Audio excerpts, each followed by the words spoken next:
네, 어서 오세요. 장연구소의 장엘리입니다. 네, 함께 진행을 도와줄 장유진 캐스터 자리해 주셨습니다. 어서 오세요. 네, 안녕하세요. 캐스터 장유진입니다. 네, 장유진 캐스터, 우리 앞서서 또 국제문 수석 매니저님께서 굉장히 다양한 이슈들 짚어주셨는데요. 우리도 또 다양하게 또 짚어드려야 되겠죠? 네, 한번 살펴보겠습니다. 네. 먼저 우선 3대 지수는 혼조세로 마감하는 모습을 보였는데요. 저희가 맵과 바 차트를 통해서 좀 더 자세히 살펴보도록 하겠습니다. 네, 어떤 흐름을 보였는지 함께 또 종목을 보죠. 오늘도 좀 알록달록한 흐름을 보여주는 것 같습니다. 맞습니다. 섹터별로 그리고 종목별로도 조금 엇갈리는 흐름을 가져갔는데요. 이어서 바 차트를 통해서 간밤에 가장 강했던 섹터를 확인해 보겠습니다. 네, 지금 살펴보시면 부동산 섹터가 가장 강한 모습을 보였습니다. 평균 1% 넘는 상승세를 보였고요. 부동산 섹터의 호조에 힘입어서 유틸리티 섹터도 함께 강세를 보였습니다. 하지만 에너지와 기초 소재는 소폭의 약세를 보였는데요. 그래서 11개 섹터 중에서는 총 7개의 섹터가 상승세를 가져간 가운데 2개의 섹터는 보합권에 머물렀고요. 2개의 섹터는 약세를 가져갔습니다. 네, 어제에 이어서 이제 부동산 섹터가 강한 흐름을 좀 가져갔죠. 아무래도 나왔던 주택 판매 가격 때문에 그런 것 같습니다.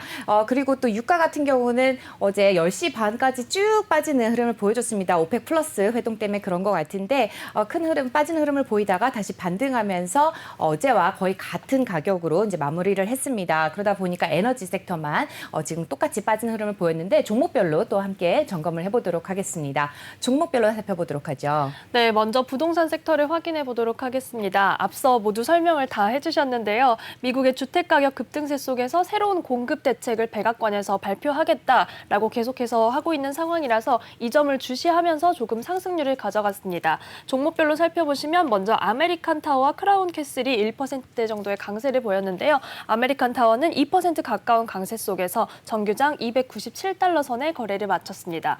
이어서 크라운 캐슬도 살펴볼 텐데요. 1%대 강세 속에 정규장에서는 197달러 선에 거래를 마쳤습니다.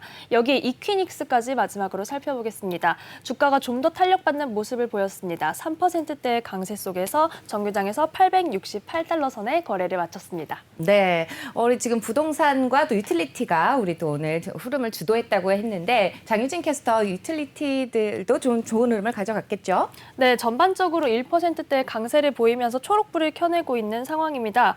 빠르게 저희가 딱 두 종목만 살펴보겠습니다. 네. 넥스티에라 에너지를 먼저 살펴보시면요. 1.6% 오름세 속에서 정규장 85달러 선에 거래를 마쳤습니다. 이어서 듀크 에너지도 만나보실 텐데요. 네, 듀크 에너지도 역시 1%대 강세 속에 106달러 선에서 거래를 마쳤습니다. 네, 우리 또 대표적으로 뉴욕 증시에서 빵주들도 살펴보지 않을 수가 없을 것 같은데 빵주의 대표적이라고 할 수 있는 페이스북 함께 볼까요? 네, 페이스북 살펴보시면 지금 0.7% 소폭의 강세를 가져갔습니다. 간밤에 대형 기술주, 빅테크들은 대체로 소폭의 강세를 가져가는 모습을 보였는데요. 우선 페이스북 같은 경우는 뉴스피드에서 정치 콘텐츠를 점차 줄여나가는 이 테스트 지역을 확대하겠다라고 좀 소식을 전해왔습니다. 지난 2월부터 미국과 캐나다에서 이런 실험을 하고 있는데 이 실험 지역을 스웨덴이나 스페인 등등 지역을 확대하겠다. 이는 이용자의 의견을 수렴한 조치이다라고 이렇게 좀 발표를 했는데요. 정규장에서는 382달러 선에 거래를 마쳤습니다. 네, 페이스북까지 살펴봤습니다. 이어서 넷플릭스도 살펴봐야 될 것 같은데요. 우리 아무래도 집에서 이제 OTT 즐기시는 분들 굉장히 많으실 텐데 넷플릭스와 또 디즈니, 한국에 또 11월에 상륙한다는 얘기도 있는데 넷플릭스부터 먼저 좀 살펴보도록 하겠습니다. 네, 두 OTT 강자 이 두 네. 기업을 살펴보겠습니다. 넷플릭스는 정규장에서 2%대의 탄력을 받았는데 지금 5거래일 연속해서 주가가 강세를 보여주고 있습니다. 넷플릭스의 하반기에 새로 출시될 신작들에 대한 기대감이 커지고 있는 상황이고요. 또한 10월에는 TV 코미디, 이미 인기가 있는 프로그램이었던 사인펠드를 스트리밍 서비스를 제공한다라고 소식이 전해져 있습니다. 또한 CNBC는 넷플릭스가 자사 작품, 넷플릭스 오리지널을 영화관에서 상영할 것에 대해서도 현재 검토 중이다라고 이렇게 보도를 한 바가 있습니다. 넷플릭스는 정규장에서 582달러 선에 거래를 마쳤습니다. 이어서 디즈니도 살펴보겠습니다. 네, 디즈니 플러스가 올 11월에 한국 상륙을 공식화했다라는 소식이 계속해서 전해지고 있죠. 그래서 타 IPTV나 또 OTT 서비스에서 디즈니 영화가 계속해서 빠지거나 혹은 가격이 인상되고 있는 상황입니다. 디즈니는 1%대 강세를 보여주면서 정규장에서는 183달러 선에 거래를 마쳤습니다. 네, 디즈니까지 살펴봤습니다. 이어서 살펴볼 종목은요? 어떤 거죠? 네, 반도체 섹터를 살펴보겠습니다. 네, 반도체. 반도체가 굉장히 또 알록달록한 흐름을 좀 가져간 것 같습니다. 어디를 볼까요? 엔비디아를 살펴볼까요? 네, 먼저 일단 필라델피아 반도체 지수가 3거래일 연속 내림세를 가져가고 있습니다. 그래서 아무래도 좀 색상이 이렇게 나올 수밖에 없었는데요. 하지만 그래도 엔비디아는 그 안에서도 소폭의 강세를 유지했습니다. 엔비디아는 지금 최첨단 대화형 AI 모델을 공개했다라고 소식이 전해져 있는데요. 이 AI 모델을 통해서 굉장히 풍부한 인간의 음성을 재현할 수 있고 내레이션 서비스까지 제공할 수 있다. 이런 신기술을 좀 선보이면서 그래도 소폭의 강세를 유지할 수 있었습니다. 하지만 NXP는 좀 주가가 빠지는 모습을 보였는데요. 소식을 확인해 보겠습니다. NXPI라는 티커를 사용하고 있는데요.